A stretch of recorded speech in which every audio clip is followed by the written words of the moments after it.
Afternoon, guys. Happy Monday, and welcome to a little Monday afternoon time waster. Our weather's kind of sketchy. I would be out walking today. All right, come into the shop a little bit, get a little light on. You'll see over here we have the lawnmower, and this is going to be a challenge.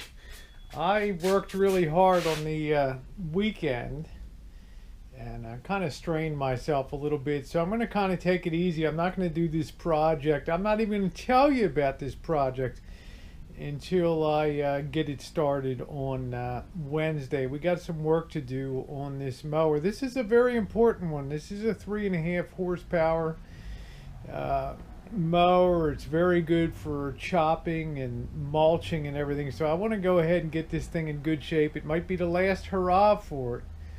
This thing doesn't really owe anything. I think we paid 25 bucks for it. It wasn't working, and I got it going just to have it. So now it's one pull start, which is cool. But over on the bench here today, we have, I think this is the model, what do I want to say? I don't know what the heck this thing. This is one of the few Zeniths that I have here on the inside. Oh, here we go, down on the bottom. Like that. I love that. Bob Furder. Sure, I'm the finest in television repairs, hi-fis, and radios. 1965. June of 65, it was into his shop. And it's nice. It's got the old exchanges, Shoreham 49818. Well, I grew up in Hopkins 7, H07, the same zone as Johns Hopkins University and all downtown Baltimore. This was 627.75. Looks like they did some work on some tubes here. And this is a model M723, 35 watts. Zenith has got the tube complement there. Well, it doesn't work. You know, go to turn it on, and we get nothing. Nunca on it. And this is the front of it here. It's a handsome radio. It's a dual AM FM. And as it turns, it's kind of neat the way that you can see that go, and it's kind of nice. So I do have somewhere, I'm hoping around here, I think I got the schematic for it, so I'm going to try to dig that out and take a look at it, see what's going on. But I turn it on, and we don't get anything. So there's the old Zenith emblem badging on it. So I know the quality is good because it's Zenith, and I don't have a, believe it or not, what I don't have out here is a shop radio. So I would like to use this one as a shop radio, and this was a curbside find here. Probably why it's not working right. So you want to be very careful with tube equipment, of which is, this is tube. There's high voltages. Even though it's a small tabletop radio, there's still voltages running around in here. And some of these could really hurt you. Some of these things, electrolytic caps, store up to 400 volts. And if that discharges into you, you have a problem. The problem with working high voltages and things is that when high voltage and some decent amperage hits you in combination with that, it causes your muscles to tense up. This is why people that receive massive shocks, they just can't seem to let go of the wire, and they die because their heart is just contracting, and you know, it's the end of the game.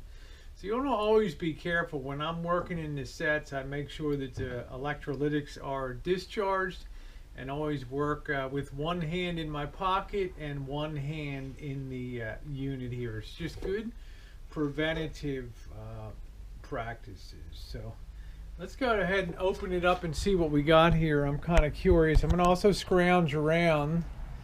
I've picked up some schematics and some things recently, and I'm kind of hoping maybe I have this one. Actually, I'm remembering now, last year I had one of these and was going to rebuild it and do a Mad Men sort of finish on it. And then somebody was really hot for teacher on it and contacted me, and ended up sending it to them, selling that to them. But I did at that time go ahead and get the photo fax, the SAMs for this. And there it is. So this was 1965, which would coincide that this was probably Shoreham, Massachusetts, probably was sold out of that shop in 1965. So that kind of dates it here. And this is the schematic. So this will be helpful to us, because I have a sneaking feeling we're going to have to do some work. This is the tube complement. And the nice thing, it's got alignment instructions for getting your signal in real clear. It's got all of the parts list, which is really nice here. So all right, well, let's open it up. Our first look inside, and it's old. You can see the selenium rectifier. Before they used diodes for that, but she sure is dusty. Could probably use a good blow job for sure. I don't know what happened here. I don't know. That might have been a repair that the guy undertook or something like that. So I'm gonna see if we can get it out of the case. Sometimes these things are a real ultra pain in the ass to get out. These little, what is this, a 1, 2, 3, 4, 5, 6, 7 tube. This tube looks like it's cracked here.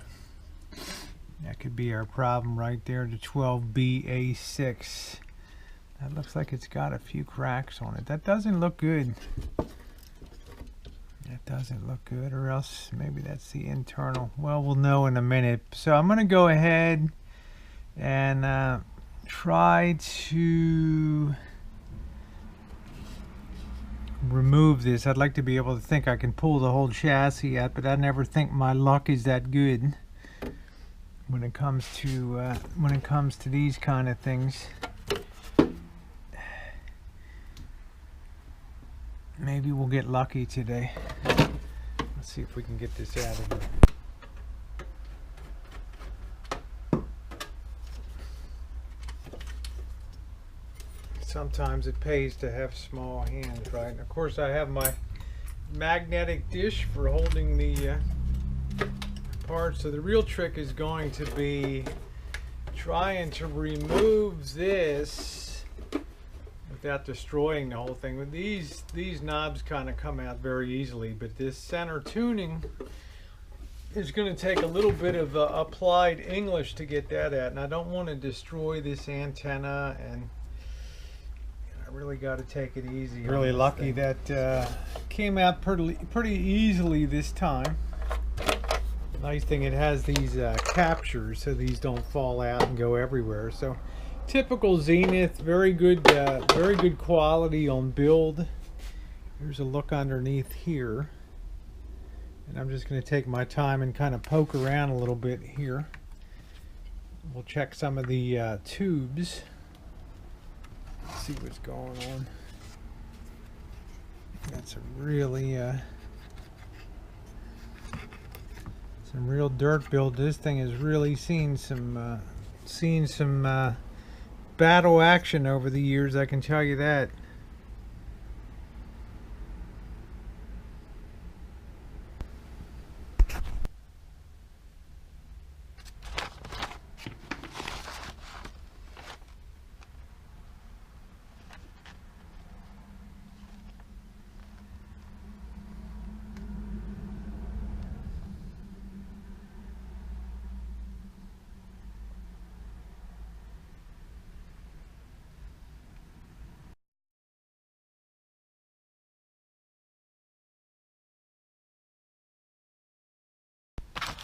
actually red, black. I have quite a few of them, so I'm going to clip that out and test that. I'm kind of guessing that's probably open, which means there's no power being able to flow through, in which case there's nothing going into the circuitry. So I mean, that's so obviously a problem point right there. I don't see anything else with any of my little spot testing around here.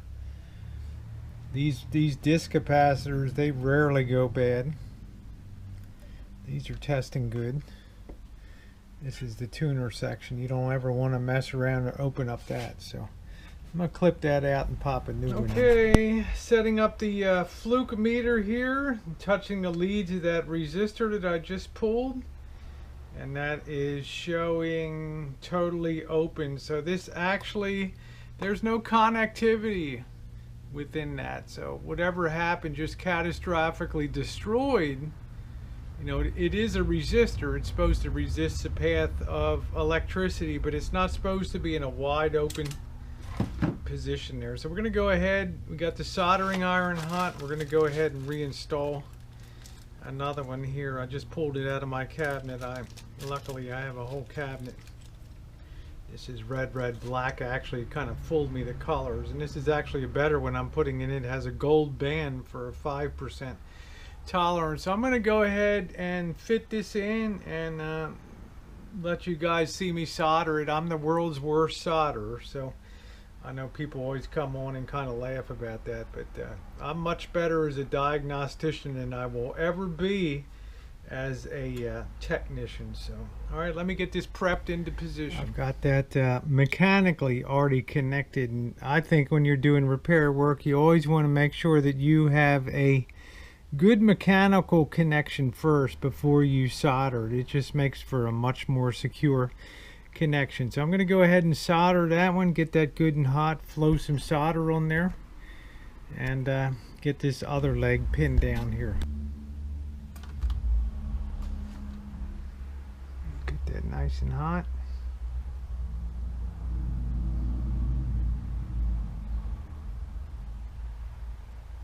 Okay, and I think that solder flowed on there.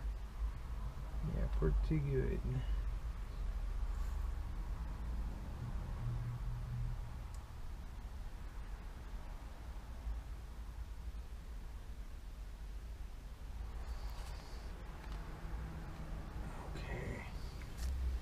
Go ahead and solder up the other leg here.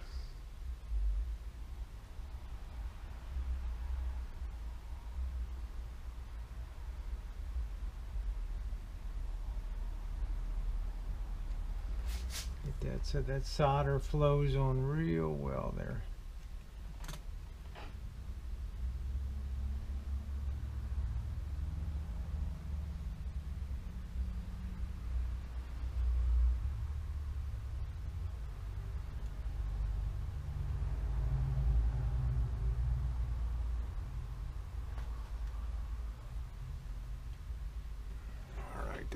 Perfect. Let's go ahead and pop the heat to her now. I'm betting that's going to be what the problem was. We had a little bit of a barbecue under there for reasons unknown. The resistor failed. I just hope it didn't take out a super surge. Took out this, well, you guys can't see it, but I hope it didn't take out the capacitor that was in line in series with that. So we'll know in a minute. Let's go ahead and put some power to her.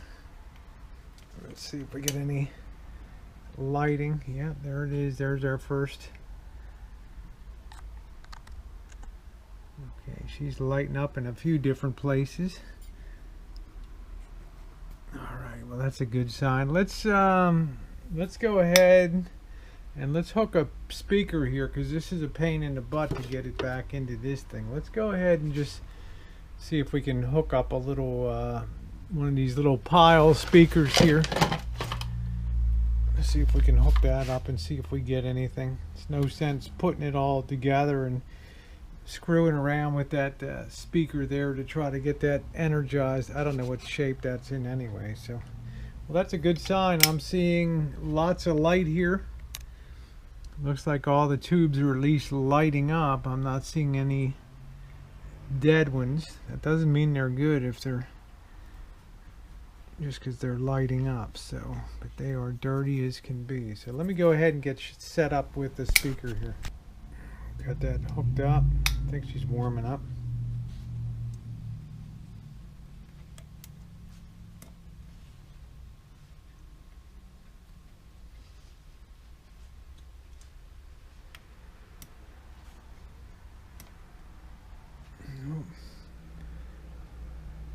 I hope that's not a fancy speaker over there. Let's see what's going on.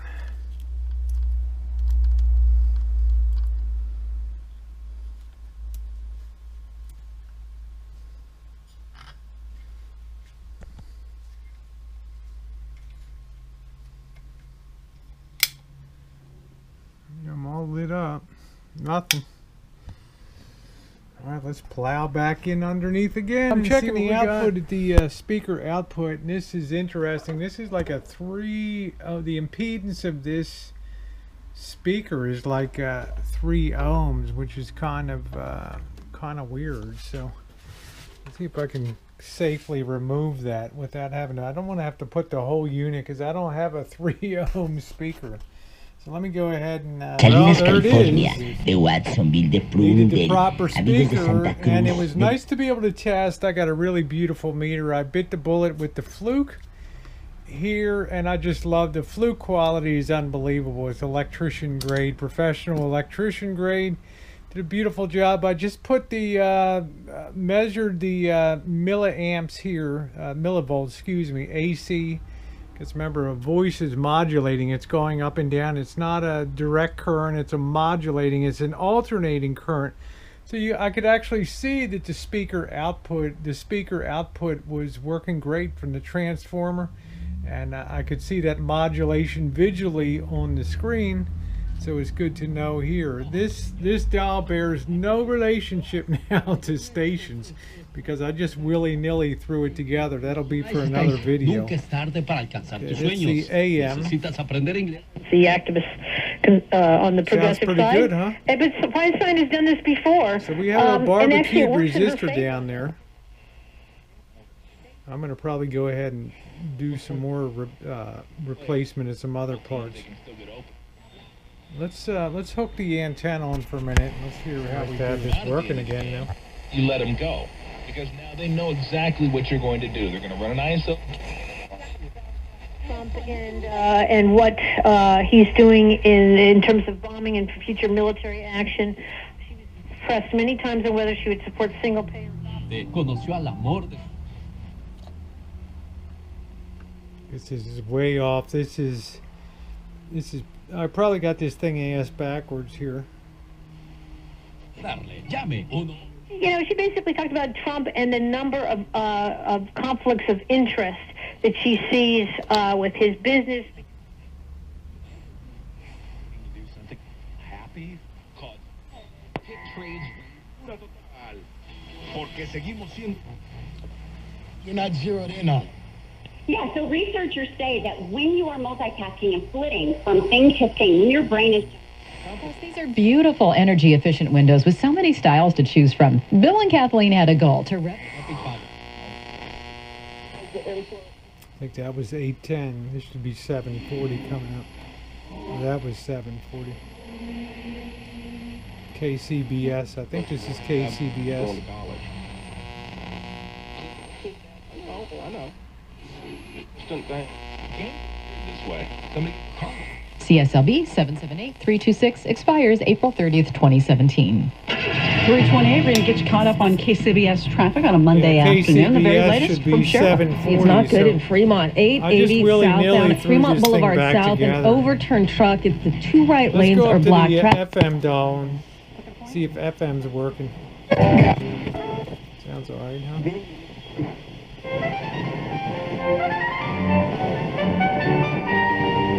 Classical music out of San Francisco. It's got pretty good pickup. It's 50 miles away.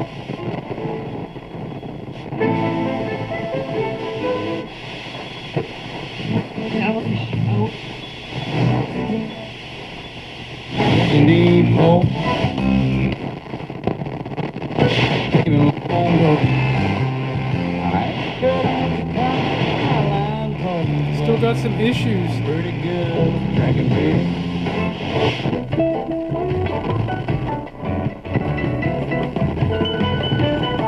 It's like the filter capacitor's rotten or something. I'm getting a lot of static and a little bit of hum. Let's put it on AFC, automatic frequency control, which kind of locks in, goes from station to station.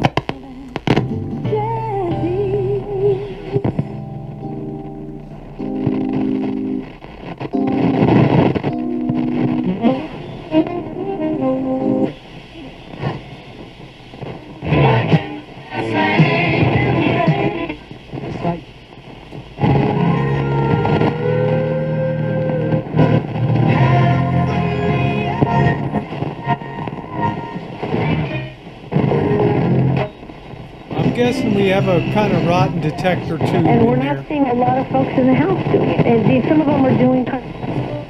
Let's pop a look at this. All right.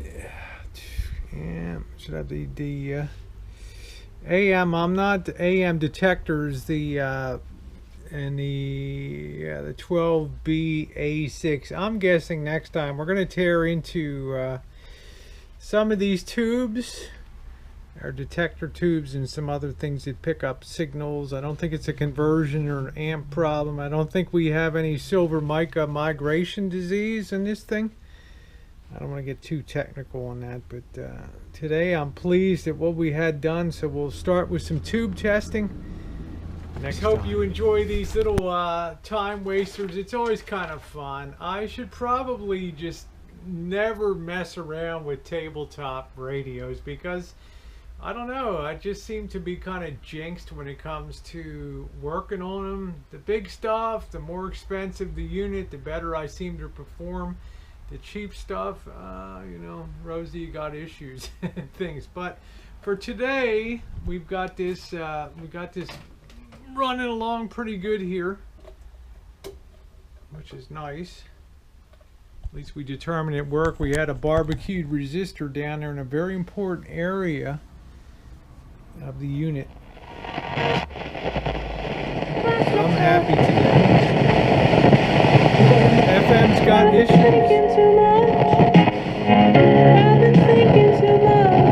Now it could be my controls are dirty. We'll be cleaning them next time too. Maybe trying to set this guy off. I know there's a lot of concern on that from foreign policy.